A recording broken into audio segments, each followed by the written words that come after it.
Talofa lava Samoa le atunu pele le loto le nganga ma le whamoe moe e pele le whantu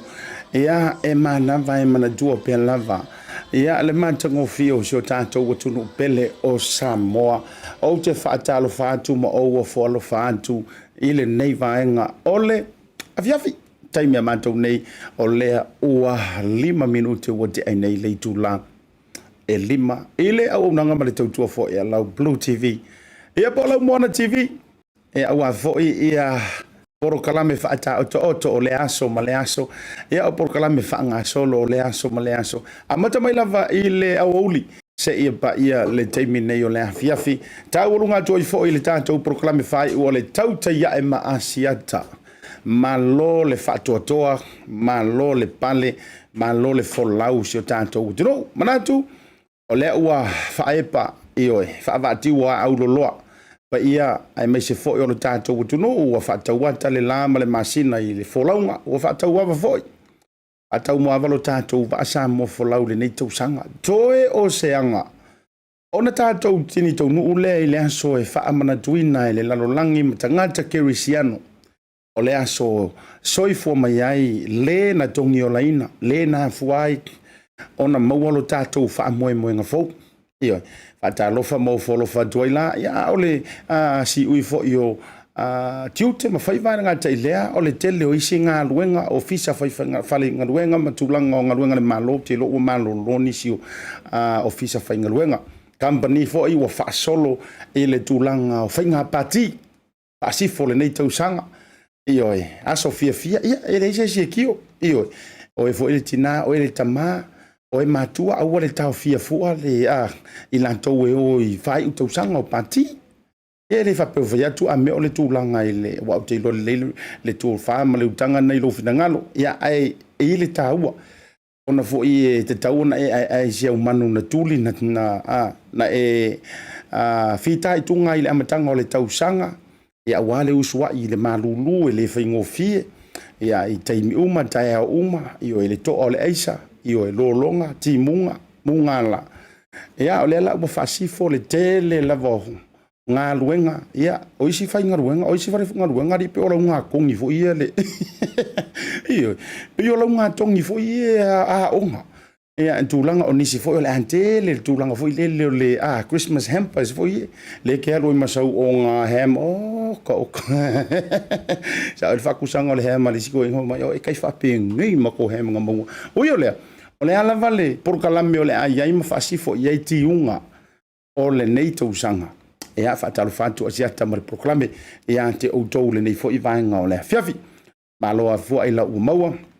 sula leanga lelei o le tatou mataisili le langi e ao na tatou futi manuula i le tua awa o ia na faia mea uma o ia na fuai lo wala usu le nei tai au o ia fo i le ua fuai le fasifo le lai lo na tau fiafi o loo tu mau pealo na nga lelei lo suifua me se o loo nei ola vivai au unang fai o le nei vai aso ia mai se fo o le nei fo i aso ia le tautai ai masi ante le tautua lau Blue TV fa talofa mo folo fatua ia te o tu malava mai au si o nei mai se fo i o le pai sino ngā ruenga le tua a talo foi fio yo le tala le lei ai mai se foi o tou fale tua le au sa le vi ma lo fa yo le faiva yo he wa tu e tou tai yo le fa manu la no tou fai pu ele matila ma le ofelo ya walo tou soi fu o na fa tai le tou fa tu le vai ngau i le tua o wa se manu ia mo sa mo ya ma malu o papo ngata o si tatou tunu ya mai lava i le tai sa ma sa mo le tui manua se ia pa ia ana lenga i tu la lanta i fale mo na tou wilo i manua malo pa io ainga matama fo ima ainga oe ainga tupu ainga nofo ainga papa ma ainga na ta fai fa ya me se fo nga fa lo li wo so oi Samoa ya o nga to tele vai tam so ali ya o le tu ya ano le tu ya tua ya o fta ya yo le mo tele sa la fai le tanga lo le tonu me pe o le lo me yava ka so ya wi lo po ya manantu o le o fusi le fa wo malo o le asa uni fa si fo le nei tu sanga no watu fatini o tu sala ia ai fa wa tanto programa e pei ona masania i au nanga lau mona TV ia po le Blue TV foi ia so taitasi o mai tanto lungo le tanto programa fa talo fa tu ba fa pe o le feto amana vanga luenga o le te lungo le wala o le foi la fa si fo nga luenga mo ilanto i au sitalia pe to lu le tolu i tu la na fa mai alea ma lo le fa to ma lo fa yo faiva au te fa longo tinga e le o to e fa ngofie nei ona po io o felava o Samoa o ngi usila o Australia America po felava e le fa ngofie le su e no manuia me se fo yo tupe e tua i ai ainga e kalesia me se fo yo fio anga e o le mele fa mole to le fa malo mrenga fa tele ya te o to sanga lu le ne yaso i so o lava se nga luenga lungo le ele lungo le ea ai me se fo yo le nga sami lo fa malo antu tautai ya Samoa le ne yaso ia mo na duty fai ia fatalo fo ia o ele fe ngaima o nafa tau lima i mota malawa io ele ma fai ona vai le fala o to le tau o le tau nafa ma lo ia te o to le fa to ma lo le tau si ainga ma lo le tau si matua afa pe o le te no fo ile mota malawa te no fo fale wa tu ua la unga luenga mata ngo fiola unga luenga ke le ko kongi ke fia ia ona o le tau si ino na yo tu apa o matua tolo pulo malo ye toi malo le toa malo le tau si matua e no la ukana kai lo fo nganga ruenga wa e sacrificing io ono le tau si no matua ta ilo ye pe tu ma se nganga ruenga e toi fo ye le tua ona o lo loto ina ye uma ye si fo lo tau singa ina yo tu angola le pule o lo tu afutoto i ainga e me se ona yo matua no fo i mai kalisia atalo fatu asiata matato proclame na tu tara me fa solo le seunga le tanto proclame le yaso o te fia fa talo fa le totele lungo le proclame sunga fa fenga ya yoane tamali le pua malo le soifu maua malo le langi matafi e la usonga ba fritua me se fo yo le kalisia malo fo le folo le upo le tua tele au taimi ia e ka kerwa ku lunga i taimi o fa ngalo tu yasa i wa kele ale tu langa ole fa mo yanga o tanto maua ia ile au fola le tua i lungo le apio folinga manisio o wall of sotai ele lango matamata i fo ima mori mawina fai versunga fa fenga malo tai ia ile tua ile tua mo na fengalo lau fo pe telo sio fa tui malo le on sai malo le mafuta mai nga hoi si o so ya lau fo karo fa lau talenga io vai tu Io e malo lava le mafuta mai e amali ne yaso e vevela pe maruru. E filio maritau maftanga nga telio le so ya Dennis Misa maritau tonga ya Yohana malo le no sai malo le fa to tasi en loto tala tau a tele mafuta mai nga telio sunga ya JJK le mafuta mai le ne vanga le via fi pe pine navy maritau maftanga mo to o malava mai se la to Brisbane Australia Sydney Australia Melbourne so o lava se pitonu sorry se skeki Australia lo e mafuta mai ma lo le folau ma lo le fatotoa ko kiki ya mai anga luengo le yaso o to America ma America Samoa ya se taimi tato fa nga solo i tala o le tato proclame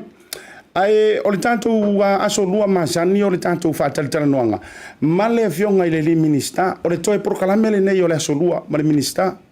ona tato fa tili le mo le tau sanga fou no winga ele ora proclame fai o le nei a le vai aso fai fo le nei o mato proclame ma le unanga ia se ia fa mai ai le nei tusanga ia e manatu o le maua mai le lao ma le avanoa o le fionga i le minister le fionga ia le Leatinuu Wayne po le fionga ia faumuina Wayne so ia lo o lo maua mai lo na avanoa i lunga o la proclame manatu mo auto mai lunga o tato proclame share like love and share tato proclame o ke foi mai lo i le malo longa le tato proclame fa fe lo ai lo le fionga le minister o le ua maua mai lo na avanoa i lunga o le tatou Tautai io me ale le kako isi kai mo se fa kali ma io matali nga na ona maua mai lava ma land mai le sa for lau o le tatou minister o polo e tatou mafusi ma fa felo ai lunga o le tatou proclame manatu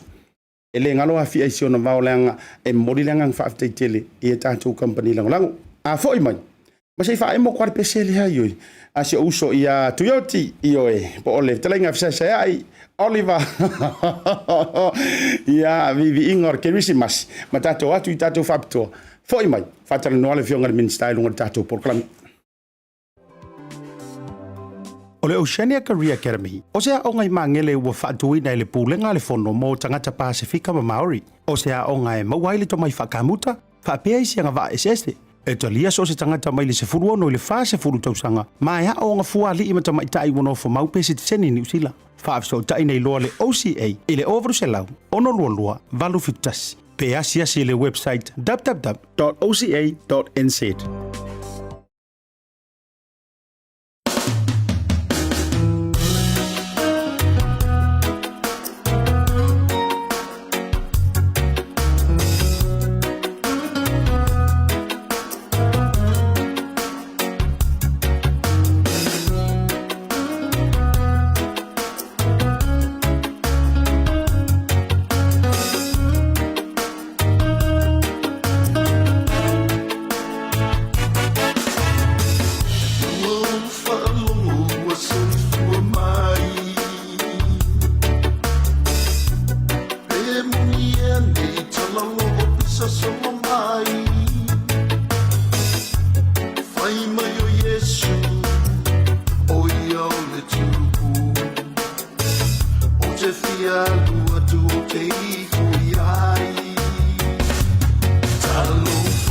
Ole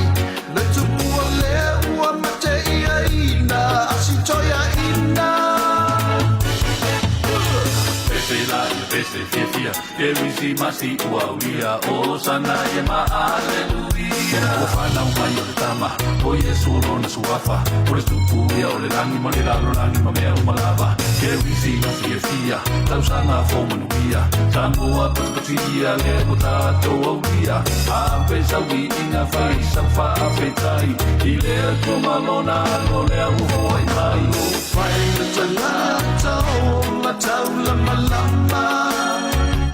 Ero tale tupuna ia fia fasi o tia le tama. Leo leo ma mwena so solai se ai masuia o lea lele i toe fo i mai. Le tupua lea ua mate ia ina asi toia ina. Talo fai le talata o la taula malama.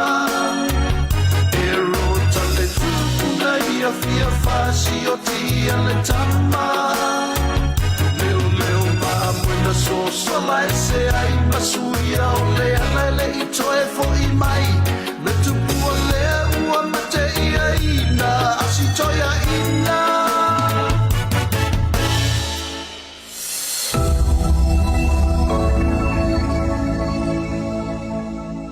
Ia le nasi ufofonga mātanga o fia o le kamai kiki o le mokele sala fai o le toe ina. O le mahafi. Po le fionga yantu i oti.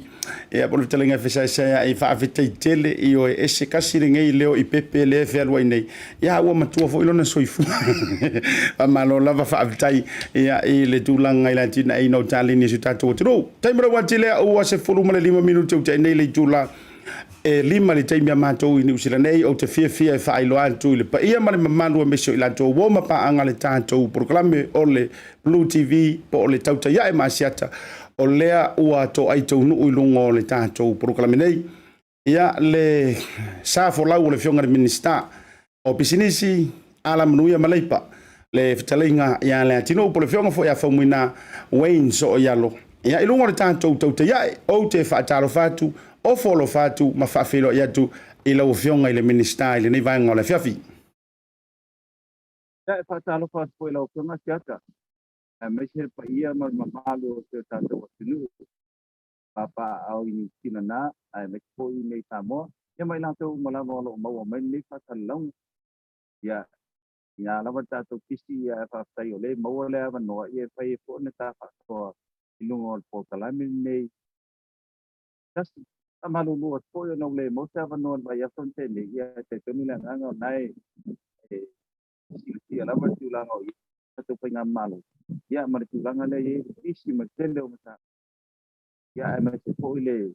ai lu mo da to pe ngam malo e fa ta ro fa si le malo te ta to si no pa na o ma ta po kala me nei ba ngala.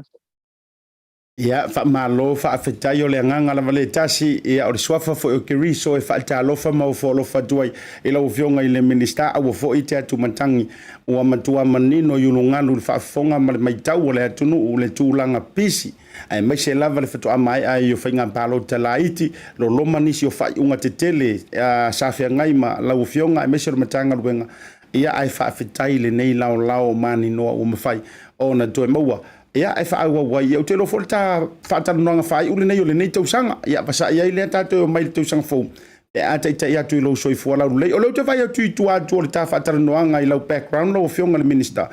e se langi le ia mai se tausa mo me so nei ia so lo fionga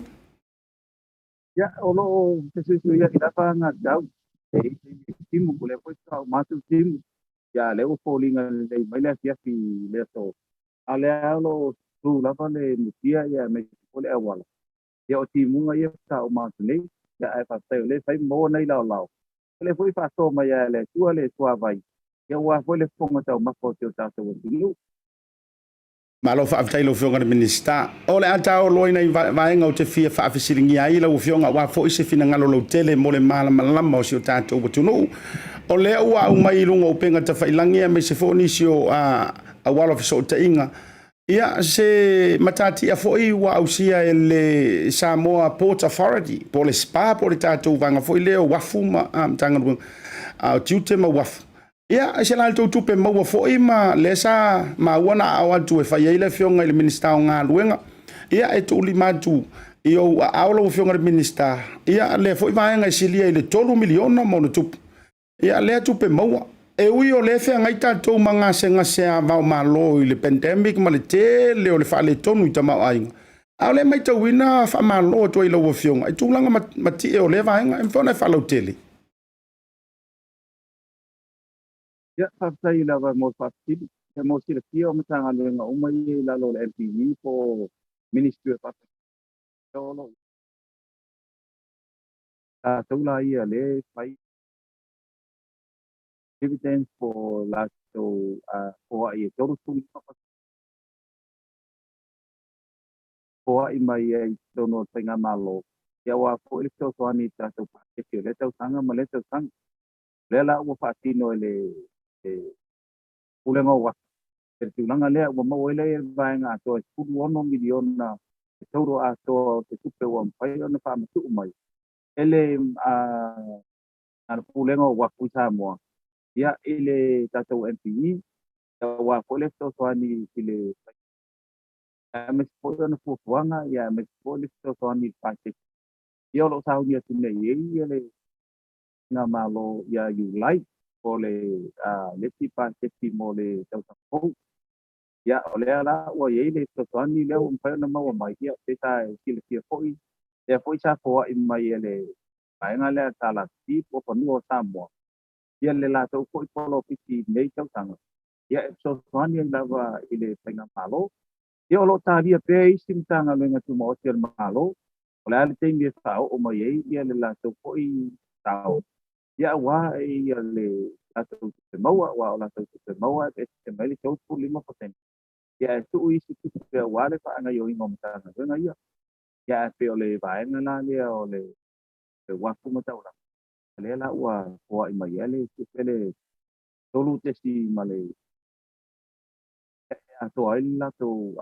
tolu tu 5%. Mana to vai nga to 1 milion na talu mai el tau sana dua ku spono lo no winga ya le o le la pa fasi no ino o nanga po ya le waku ma tau lang ya i tulang ale po le ya po o ile ke mo le ya pena si le fia po ole o waku sana longa ma le waku mu panua o waku ya sai la lo le tenga le waku tau lang Ape ta ile na ape te mai tenga malo nei ma abatu nga ile sa mo tipping corporation o company ba ale o ka nga ni ba o sa vai men ya la ile o pati no ina la ile waku le ya pati no nga o nga ya le wa ave sa mo ya la ile te poringa mai o te le profit ona tasile expense wala to mo wa ba nga le ya ma tupe alu ona fa ngayo inga man fa tini nga ngayo wa kuya au te lolo ye pu kwanga ni sta lo ye te mine te ngo ya olo nei te fa ko i wa kuya ila lo le tanga luenga nei wa kung tau lang ai to ai mai i company va ale na ye ya ole ma ko anga na laina na ko i vai te mina ave pe nga malo na ye le wa kuya tu ai ila lo le sa mo te ona ua whainga tāna tongi e tā lafu ma o tele tu pe alu. E la sa avero la lo tamo. Ia e pōringa mai o le ua pōringa le lei e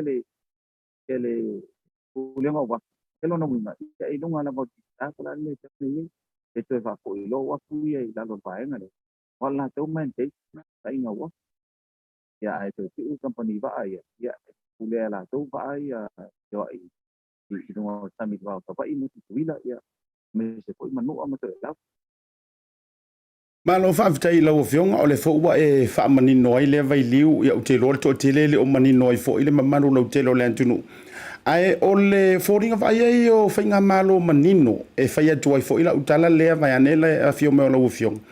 O le me la wolunga la vale le toutu la i mai mal fainga malo fo wa ai nei.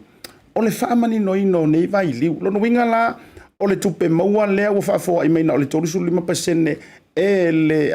vaenga ofisa wafu e le o la vea ai ia wafu o salolonga ma le wafu i muri whanua. No winga anu whape o le tae o whai ai le vaenga lea no winga tausili atu se la tau tupe maua o le sa o le o lau sau noanga la ufionga. masalo pe atono e whaikiki ai ia te tupe maua, te tupe whaki. Ona o operation kia, ona I lalo le, te wafu. Ale lau abele, ta olona winga, ia whapekai e te whakoi. Ia lona winga, ida o ke ololo ila le profit. Ia pole alu, no pole alu lang. Ona tulanga le ia ko e o wafu e lua, e tele ko I le expense ma le alu. E whaanga yo ingo wafu e lua. Alanga na lo whaanga yo I sa mo tiki. Ia o mitanga le ngau mai e lalo le, ole tangalung tele le lo o ye le fiunga le misaya olo. Ia te ia lava la ko fuanga pe te whako I wafu ia. Ia pe tu e pe company ba. Ma lo whawhetai au tai ai wafu ia ai ale tūlanga I le wafu I satitoa ia le wafu faule sa fau le faunga malo wa te atu nei o ye se tātou tupe maua mai ai lea wafu lau fionga.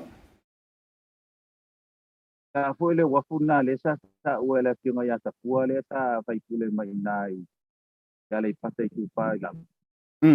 O I o e malolo, marumalo ma malolo I whaanga o le pai on toyo. Ia nga whaangoto la ia I ngā le wafu na o le temine. Ia e mtua le ia senga yo inga o pai I wafu ia. Ia senga msala e to e tio mai nei ta moana e se file I o. Ia lau to fer pili ia ele ngata nau tu ia marpa.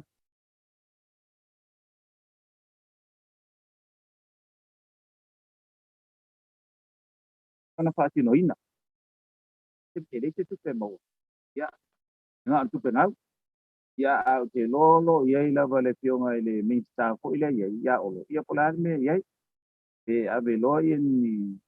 tama I va ali taulai na. Ia pola lava le ko fuanga whaati no ia. Ma lo whawhetai ia ua manino la le tūlanga ma vaenga e me se fo I o tātou matamatangi le te rina pepese I tupe maua o lea wafu. Ia o le usa unua le fionga le Minisiter. Ia ele o le ua whai matino fuanga I malo lo manu malo ia ile te leo va.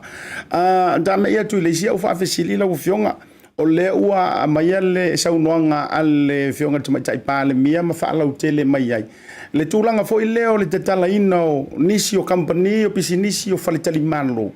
Le anga antua ia Sofia fia. O le pe o tau relax mai luma taimi te tala fo I e se mai le toru ape o le utau tutu mai luma. O le va ai e fina ngalo le to tele o se va inga le lei mo le luma na imanui o nai pisi nisi e mai se nei taimi whainga tā. O le aso fina ngalo lau fionga. Ia mantua fo ila fionga o le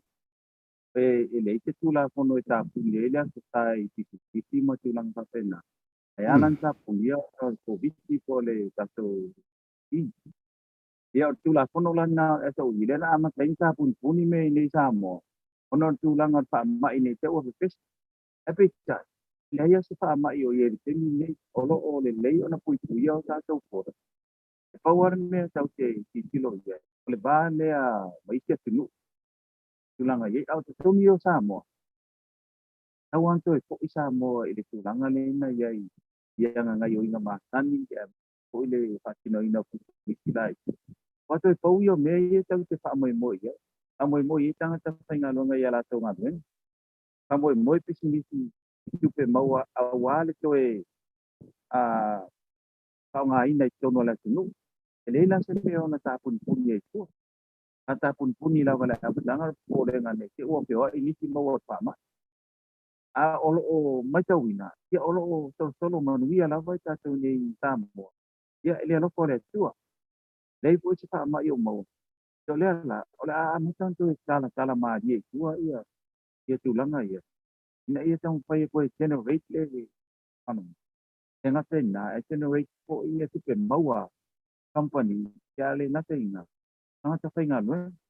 E ua tere na, e ina I ho tau tua whaale tongi. Langa ia. Ia ona o wale e ini turist. So e whaasa mai la marteo ia to o local tourist. Po mātou ia no po inei. E o e ta pao I whaten malo ia mati langa pa pena. Ia ma taimi la masai e. E ta rona whalu tai au ia o tangata e ta whangai. Kua ia li pasa mati langa pa pena. Ia to whaanga ia. Ia pit pale mati langa pa pena ia. O le poila o e pupuanga ni malo. A mata lon to e tala mea ia. Ia no loko e tôi fa ngai yoi le economy ma tôi fa ngai yoi fa lo ma kisini ia ma fai ona mau tu pe mau ia ma tanga ta fai ngalo nga foi lo pia mau ni nga lena ma langa ke pole nganga na lai ona ma ko ni pai chen mana tu ka pe ne itu sala ia itu langa ia lo control la vale o mai va ale le to ia ina ia ma fai ona control ia la to lo aio mai fa ia ai le o mau fa ma ini Ma lo fa tai lo fionga o le ua manino le tūlanga sa tau tuli matangau le tele o tā whaatala noanga e se whai unga lau fionga mar kāpeneta mar komiti sue e le va lele ar si o tāntou uturu le fo ila ua manino ia ua le wha o ngaina ua le wha ua wina e tai o le ala o lau wha fesili le nei lau o maua o ia i se fuafuanga lau fionga mar matanga nuenga me se fo o le tāntou malo i tūlanga o ni whainga paanga fo ilele manisi o company pe o mātou le New Zealand o le Qantas o le Virgin Australia Pacifica Airway ina ia tau mawainisi o pa i pasese ma tūlanga whapena lau fionga sa o lele ava lau fionga tūlanga lea mor sila pia e paua lea pia ngoi company va lele le wa ye Samo Airways ngola nga jet operation o va lele tele ia le ua faina le ua tau pia e mi nei ma terminate ma te tako lono winga nga ila tu la ba sa fainga loenga ile jet operation le la ua faina terminate ile toi fa po inga ba lele a company ba lele ia formation le line po Samo Airways lo tu mau lo ia yan tamai ba lele to tu ia lo peo ai te va o polo mo tuila ia le foila o ia le fo nga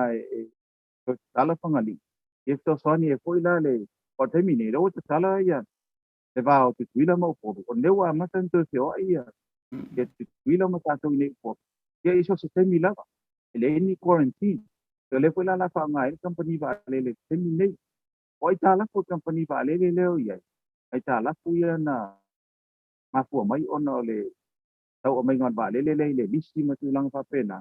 o le la tong umala vel ma lo ila lo langa government guarantee le na ia yo le po lo ye le tup le fa le o Samo Airways na loan mai le yuta lo to ele pulu lua su tolu miliona o le va ngala na le la fa nga tong ye ai ta la fuia tu ua company va le ya ma to sa wa lo company va le tu langa ia ai ma se o la to sa fa ta o la to ticket e ta pu la ko wa bango te tong ya la to supe di company va le ale o le se va le la o to refund o to tele o refund ne o la to o mana fa ya la ko a o le ma fa ona fa to ni ona o le se va le o le la fa tino o ma le official supe nei Samo e tu langa le e fresh tong ina la to ia supe o refund pa pe foi la mai ta la tu wa al company va le dia sa ia i te mi o le tau pai ngole o le lisi le va le e o lo tu pa ko te mi la ni e la ua fa ti no le lo ku tau tupe ia ai tau pai e toi pai le review ma le restructure to le company va le Samo Airways te mi nei no ina a restructure ma la ve la fa ngale no ko restructure ma report tau ko na fai tu ko ngale po de Samo Airways ya pe tau lon fa muta ya ma fa wa we si pulenga ko ya e ma fai ona tu te fa tino na le ona wale ya ko wale ma fai le port na ye mo e ni si report te loi ta ofi ai po ini si la AVS ona tu langa le tu la ma company va le ya ole la wa ya nei kia le komiti Papatoetoe le na filipinina kapeneta ya to to pai la to ela o fa no ma company le vale le ya america il to fa po in vale yo le fui la oficial la yo ya fa o patutiel ya vela ma port member for Samo Airways ale ngata na ya e tau o patutiel ko ya ole la foi la to story single review ma restructure Samo Airways na ya ma fa yon ta tiale de Samo Airways ta tiang ya ko downsize ko ia company ina ia operate na vale le to O le tūlanga I company waalele o lo o le foi la fofua katou whainga malo. O lo yen mele ka le mallet agreement. Mele le airspace te veo no mai sa te waalele I Samoa. Le la consider katou whainga malo. Ya le toi open o le mallet agreement nga. Ina I whainga o mai sa te wa. Samoa Airways and New Zealand Qantas, Virgin, Hawaiian Air. Le ala waalele whaina pia sa ke lele mai ni Samoa. Na yang pai o na service le tata wa tunu I te tonu o se vai te mi pe tau sanga pe do tau sanga au tau sa ili se po fuanga ye ile company vale ya a po fuanga ina ia mapai ona o tau e so te vale ya pui la o nga ile crown handling le company vale le Samoa Airways lo la to pa tino ingale ya le na ngal malai vale ya masa singa ia vale le te le ia o mai Lela foi la pui la ya la tau ia mala tau nga be. Na e fe no mau pele ki pe Samoa Airways. Ile servicing of ground handling ya company pole ala va le ke tau. Po se va le foi mai saina ke tau ia le mai. O me ia mau ala ta to mala va le ia fa fa pe nga ye. Po puanga. Ole a tala ia ta to pora se mati kilo ya. Ono le polo ki kilo ta to fa malo. Ya ele pathway open ia ka ko pora moving forward. Ai aua ia whaina e tatou tini whamai. Kia te mine pena ki tia tōru vai aso le koe. Tō lava pui a pui la tatou tūnanga ne. Ia alo ti tiro lava ia I mo le pui ngā company vale. A company vale le po le kia. E la tau pai e whaala kiti mai lau. Ia pulea vale le tōru ia na ye. Lea pui sa mau e tupe la mta. Alo I vai te mi pui nao. Ia la whionga ia kau o le whatu tia. Ia le pola o to e a mai ka penete tonu ia pau sa o to ti kilo ia tu langa le e mo fa kilo langa ngai mai vale le a o isi uma vale o ia company vale la ngi ti sa uta mo ia ta tonu le la pai la vando ia tau vai la ia la tu ia compete le destination ia ma pa u la no ia pa e se o foi la te mi mo o isi ta tu vale ia on to ti kilo foi la ta tu fa isi langa Ma lo whaafetai ma tango fiela usau noanga lo whionga le Minisiter I le vailiu lea. Wa tā ua telefo ia ele ngantai le porokalame wa whaata oto nei mo se tātou Polynesia. Ia vale le tolu e mese o le oto e latu tama matua. Io el tama tuai. Ia e te lela na whaato whala I ngama le tūlanga fo I lana whaamatua o whaiva. Ele mawhauwhauina mese o whaaporokala ina o tūlanga o le manuia o le fufuanga wa iai le tātou company vale le ngatai lea. O le upomoni la vala o fionga. O mako ungi I whafonei e mese le umi taluna sai tia te le marfio atu. O ke loe le asesi pe whanga I runga le fia se lau fia afer pasesi. Ua makuanga fakia uma le to'atele Iwe wai pe o le mele le tau o mai nei o le tau su o se va tau ngofie ia ai o matou ia ele o au foi malo tangata na o malo vai vainga ele la walunga ia o le tau ngata ai la walunga le se fe mar saunga le mu ai fa tele le fa to fala inga o no lo time o la fa sili muli le lang o le ilo fono ta ua lava ia ona mai lo le o la no muli e te talai sa fa munu yanga ia wa foi la lo to de kirisi masirunga ta por kalame la ufionga o le tulanga I saufanga I tumalo I lima se folu ma le tasi ia ai mai se foi o le por kalame matango fi o le wa ma wa foi o le wa au mai ma le vaenga o le fautua ia I mantou ne mai so le va no tutusa mo se kau kongia ko isina mantou ia tunu I fafu ia e fautua I por kalame fanga solo e mai se le fofuanga foi le te miliona I tumalo e me fa ona I sau no ia I lo fionga I le Minisiter tai lava o saufanga ia I tu malo a mata mai lava vai te mile sa tautai ia le whainga palo sa Samoa ena mau mai le se lau lima ase mai saufanga ia I tu malo te ia la fionga ia titangi o lea foi la le te mine le foa I le foa mai mo ikofi le foa nga ia te foa I le whainu mera foi na ale me e matautia ele ise te utupe ele ise te utupe ele ise fe lau tusi na tai tata ari tele yo tupe ia lo foa I mai le foi la ua ta ili la to e to ni li ko ia lo ia nei ia whainga malo nei o ia le kalpa ya pe on to kira kia ya wo ko kita o ka ko diko ti kira milion na tala ya wa le wo man fa tino te tulanga te mo se onu se lawa o man na to ya le la volo ti mai lava ya le spo yo no se lawa ya ono lo pa wa lava ya to ole vai ngala le o sa panga ti malo di masuta na to la ya le fa tino ina tulanga ele la fo mai fo ya te va ngana la fa te vai nga u fa pe u ole ma fai ona la fa sa o mai tono banking elo o to pana to ma le ka number pa ya tinu olo ya transfer sa o mai lava sa panga le ti malo ma tono le bank awarnya ma to nei ole reconcile ya ma fa ma popo ya la fa ingo ko ai wo man o ma te bang na kuila ni si wa ole le ko na ono ole to no ole kan no ya ms ko ya analog mur pola ya eo ai tau fa ya tala mai se ni tua ma te pon si la pia ko poloka ole western ni ko poloka ole le vai nga fa nga le money grab una wa ko fa si telo se ni wa la ko mai ta la vai tin le la ole mpa ye ona to tala mai ye tu la ngai ole foi la uma na ya la fa sa uma ya na to no le account e wo uma na ba tu le account nam ole si foi ko nga le wo ya ya ole fo wo fa ta ti ar te min nei ya ole ta ma fai le o ila to ye fa fo le te ta ye tu ma lo e a ve la to ma fa fa tu o tu ma lo ye di ma su tas o lo ye de fo no le a to fu pa ma to ye nei le pe le ka o le po po no fa fa tu po no fa vai a tu ma lo tas to fu pa a ye la le nga ta la na ye ma to ta si le mai fa fo le te ya mai tu ma lo fa tu ke tonu ole tau whainga lea ki malo 5 putas. Ya, ina ia mawhai e tele po ia me te tia ma ai kia lo noko mau tau ina. E so soani ai polo ke tia,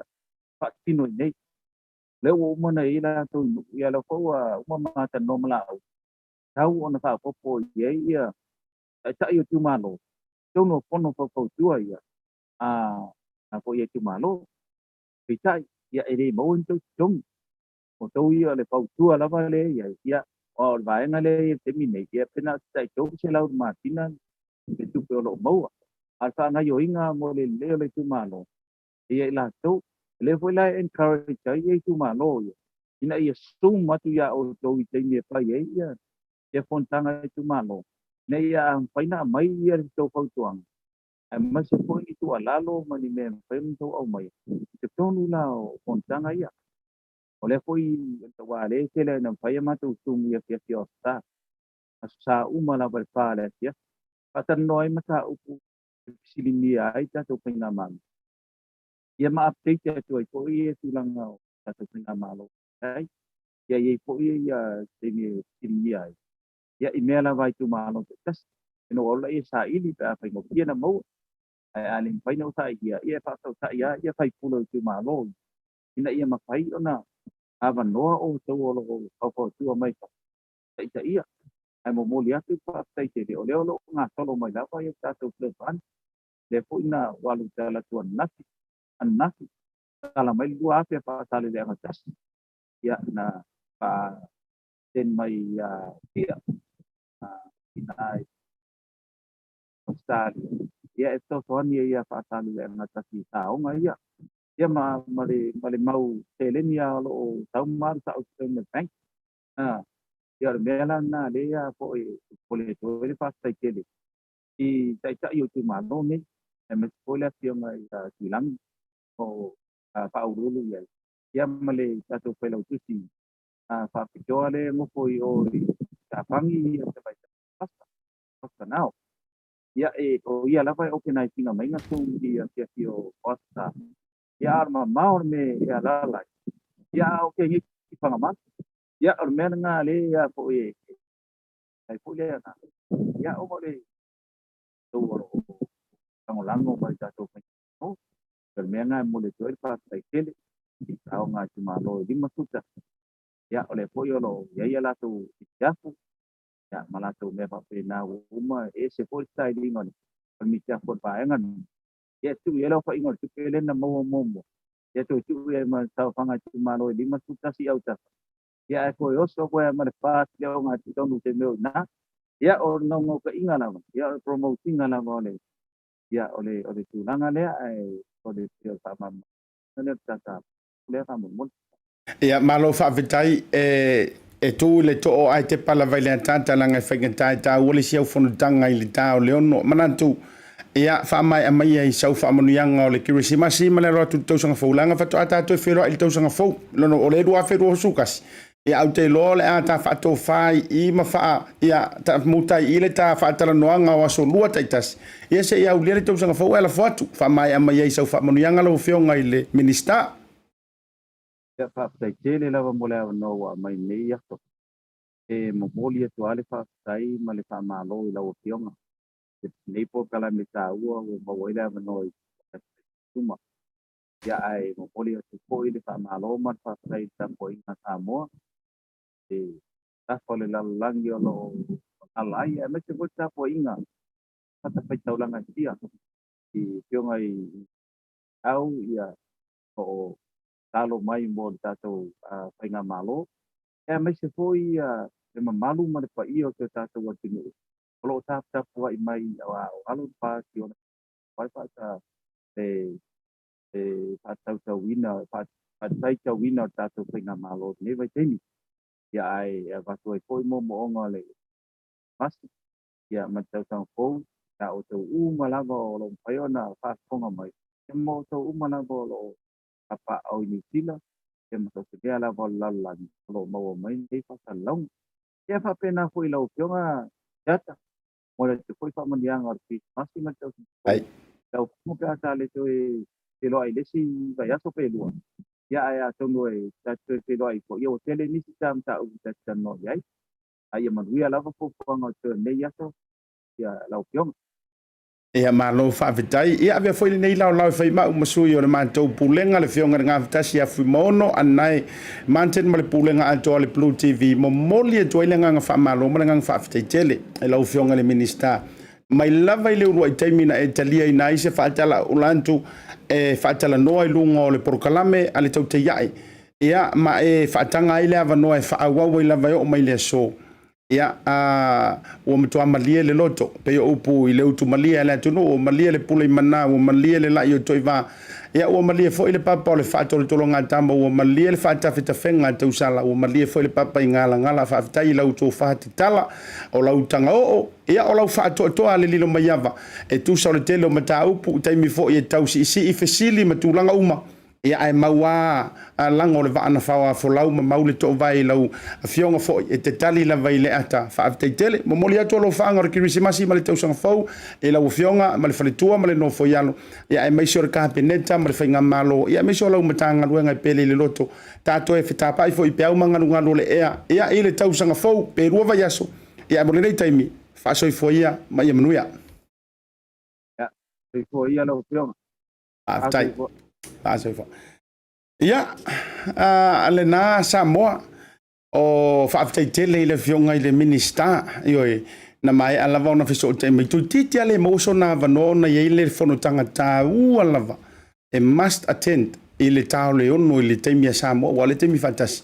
ia iei fo i le momiani nai minute malanga atu iai peitai ua whaavanoa mai lava le lao le nei ona o le toe tā o le mātou e whaatala noanga. Ia ole nei foi tausanga e uia e whaapea tātou upu e koe ruova i asoto e mau foi lesi tala noanga. Ia ai tātou ave ia i tausanga o i tala noanga ma upu o le ngangana o le nei tausanga. Toi e wheiloa i le tausanga fau ma le whionga le Minisiter, fianga o le loto. Ia oi foi le tangata whātou waa ma le o nanga tau ati ia e sia mātou Bluwave ma le Blue TV. Ua a whea i foi e le whionga le Minisiter, me se foi nisi o Minisiter, a wane ingalo. O le aso al tae ao ia le porokalame whaai u foi. Ma le whionga ia por sesunga i le lau le mali toa o ia foi o le teitei fono o le vaenga wha upu whai a le whātua tua i le tua sa mo utasi ai o nei o le maua lava le toi taimi o le porokalame. O nisi o nei news update ia mea na tutupu si o tātou atunu fo i Samoa i le tai ona le Lambie se fo ona inisi o ana na file sa utala no to i le fala vela fo le tupu i America Samoa po o tutuila ia uma vatule si tātou video lea i le tūlanga ai si tātou o momoa i nai highlight o mea na tutupu i upolu o le tai ona le tau se fulu le sa whaafeilo ia i le tūmaloa le pata i tūpailunga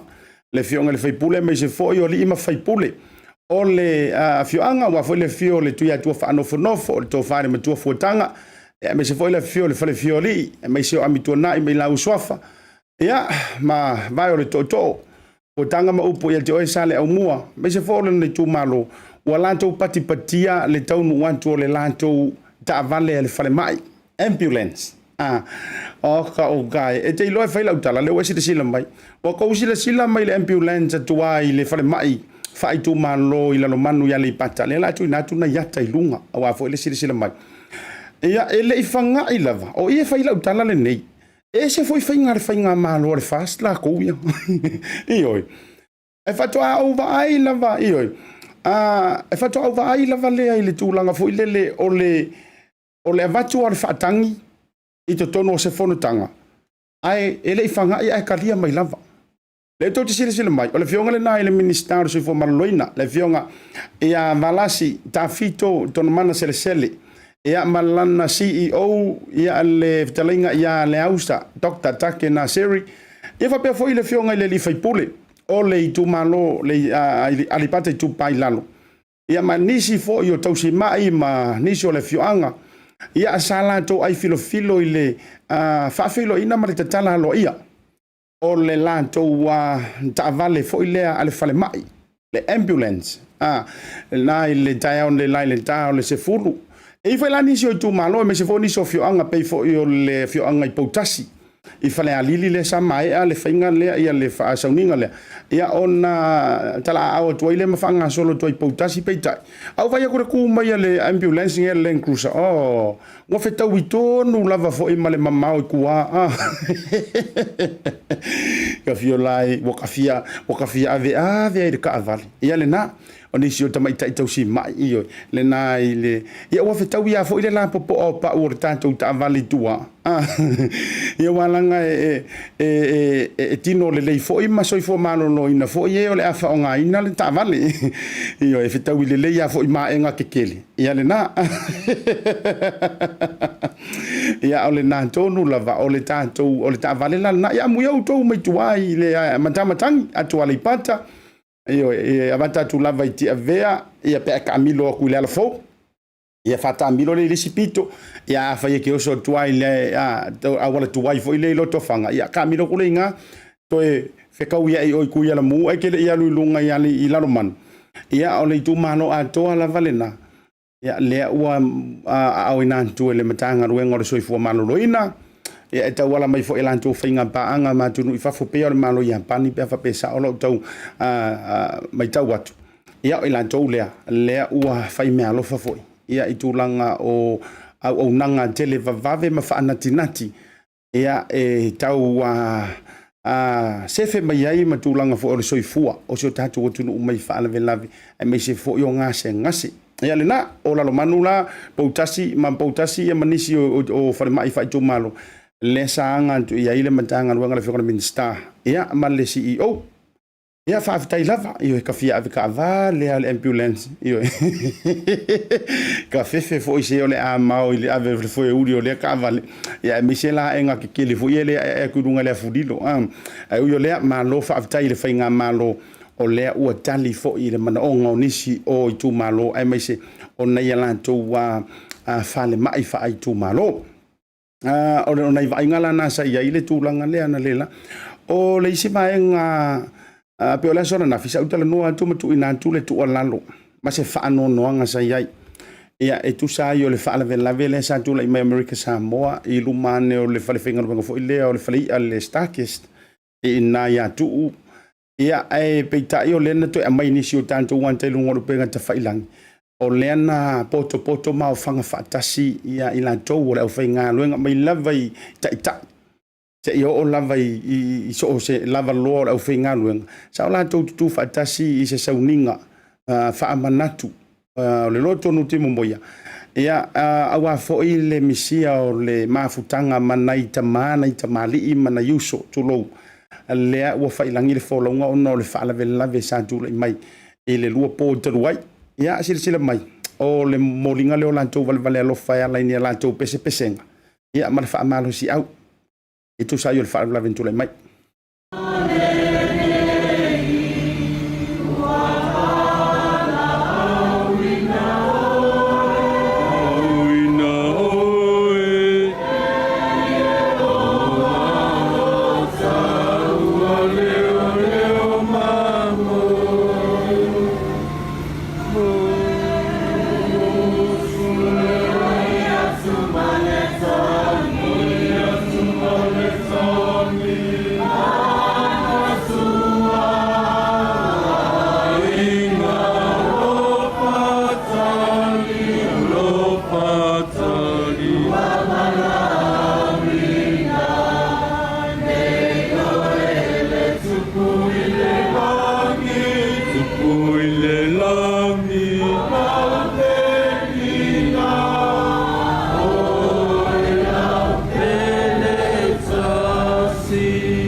Malo ia lena mana o ai tu watu fa mai ai fo ima le porokalame o le Tautai e le nei vaenga o le afiafi ia e se le whanonoa mamao i se mawhauwhau e lilo fo i manatu o le a mamoe mamanu elefante ai atia e mala ai mai se lava le toeta ona whai ule o le nei tausanga o le masina o le fiafia o le masina o whamanuianga o le masina fo i o le whaamanga longa o le masina fo i o fisuia i ngā mea lofa peita ia wale o lea le tūlanga o nisi fo i wa a mia le tua ia ono le tūlanga i le whaatamala o le toe tātālongo ma se whau a le polokalame whai u tai au polokalame whai u ia o le nei whai ungo le nei aso ia e tu atu pe i o tafa o e le uso o e le tua fine o e le whanau tama le teine o mātua foi o e o lo iei le masani lea o le tango fio o le foeuli o le tavale i le teime whaasua avaia maise o nei vai tau i pāti o whai ungo tausanga ia na ona mātou wololo pito waa i lo whitangalo e toi mawhau fautasi ai te le i whaia le nā whai unga ia le hangai o le mea muli ai te fia sila mo uwa vai iai o tūlanga whaanoa noa whapenei le uma ai o le soifua ia ai le i mawhauwhauina o le teimile nei e ono motusi ai mawhutanga mawhanawhana ia o le tualalo lea le programe sa o matamata i le tangi lotu a sitina le sa tangi i siana tama sionalo au o le manao ia e avatu ilunga o le programe ia ona e whaanoa noa tele lea vainga ia au te lona o si esoro o tōrunga le social media lea whaina lea ai koinga kangila le mawhai lo utangata ma ona tatali pe antulanga tupu ya taita le tu inga sai fa benei matulanga fo i le misia o le whanau e misi fo i o e pele ia atu i o tafa atalia le lei ale ai ia awana i peitanto o le tangi a vi e toi tangi fua o le vao eneli manuia le loa tui whai ungo le nei le nei aso e mese fo tūlanga whai o whaini pa inga pāti o le nei aso whai unga o ngā luenga e mese fo o whaiva o le nei tausanga i le nei lavaso ia whai malu le whaiva au fo i e te nau i lei manu le upenga ina ia toe te tau fo i le tātu upenga fo lau au wale loa tu le tausanga fau wheloa i le programi whai ula son te au ma le sunga lau le mani e toe tau orunga ai ia whaiva fo i o le tautai e mese fo i o le BLU TV e mlene fiafi ai se la manga o le tautamali la foi fonga va tele a manga lo zo ona ia mai se fo fa mnianga mani so fa fasili na ina mai ia lo tari tonunga ia ono wotili alu le tembo le tanto Minister ai fa ya so le tua ai mo le ni te Asiata fa le marupio va le kolofa tele mo auto uma soifua mai manuia o le Oceania Career Academy o sea o ngai mangele ua whaatuina i le pūlenga le fono mo tangata Pasifika ma Maori o sea o ngai mauaile to mai whakamuta whapea isi anga wa eseste e talia so se tangata mai le se furu ono i le wha se furu tausanga ma ea o nga fua li imata mai tai wono fo mau pesi te seni New Zealand whaafso tai nei loa le OCA i le overu se lau ono lua valu fitasi pe asi le website www.oca.nz O Malikirisi Masima whaelo matupita i lua se lau tala e wha se fulu o sauni e le Pacific Easy mo ana paanga. E lua se fulu whaelonga mo Samoa, lua se fulu fo i whaelo matupita i lua se lau tala mo New Zealand nei. Wha mole wha au ngale tali fafonga au mai lau pasi e loa ai wa mai au na whai tui. Mai fautui na fo i le wha au ngale F-Pass e tutongi e tupe wha amomoli. Pe a wha au ngai na o tātou ofisai o Tara o Tahuru ma mangele. Wha au tele Samoa le langlango i le nei tausanga ma ia manu i tele le Kirisimasi ma le tausanga fo i ainga umo Samoa. Modisi whaamtalanga wala au le overu se lau o tasi ono. Po le lua fitu ono, fitu wiva, fitu wha. Pacific Easy o lau paanga mo tupe whaamomoli i Samoa. Telephone voucher is one of the most convenient ways that I'm finding now to do my shopping here at Farmer Joe, and my sister just sent through the voucher on my cell phone, and I just come straight to Farmer Joe to do my shopping. Ole si tūlanga pitusili o le tāua. O le lafo me o le pepa tala o loa. O na whaangā le whaatau i o loa e au ngā mole ainga. I think it's really convenient for families overseas if they don't know how to help their families here. Then this is the perfect way. Mai ai le sa sunga fua tau e lesi sa. Le fia po i sa we mo mawina le koi au nang fo e ala mai le tala fo voucher. Ila wana whaatau ma me te mga oi. Ile voucher. Tai mo le talo voucher ua maua le apasusi o sewa fine. So se paro loa whai ngō fie. A mai se le te whai ma lau telefoni taimi uma. Ai lo la fo merkes o nei no dor tamao re ainga. Papatoetoe lava le talo whakauta mo le foi au nang fau patai. Ngā lua langa le tampai. Patai talo pavata. Teki talo pavata.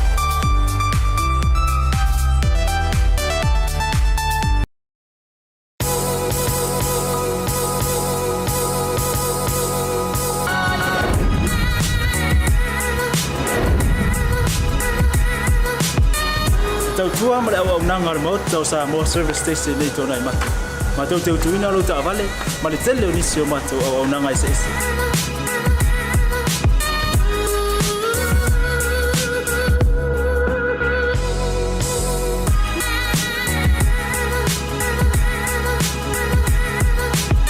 Ai le ngata foile, ma tau te sea ke ina fo i lau ta vale.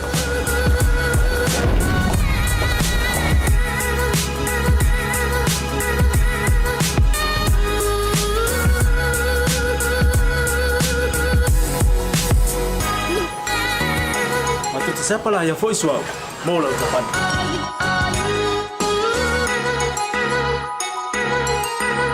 Afai foi vai pa olosa. Awala te pon, ma tu te siapa lah yang foi e mau lau tapan.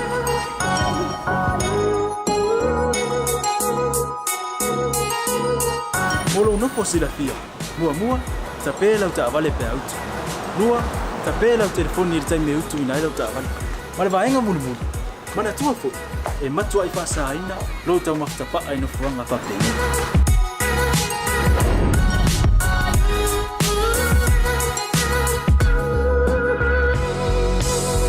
Ota Samoa, ole ma ota mo Samoa. Mato te fia e au na pia mo oi Samoa. Maftaile fia mai, we'll see you again. God bless.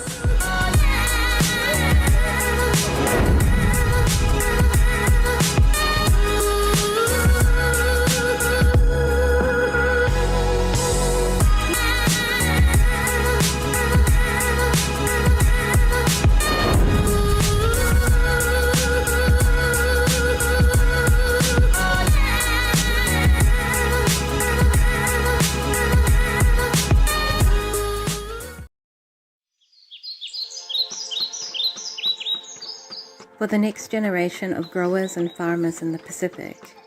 may you find your own rhythm on the land. May you grow and teach others how to grow with love. May your skills and intuition continue to nourish, nurture, and advise those who need it.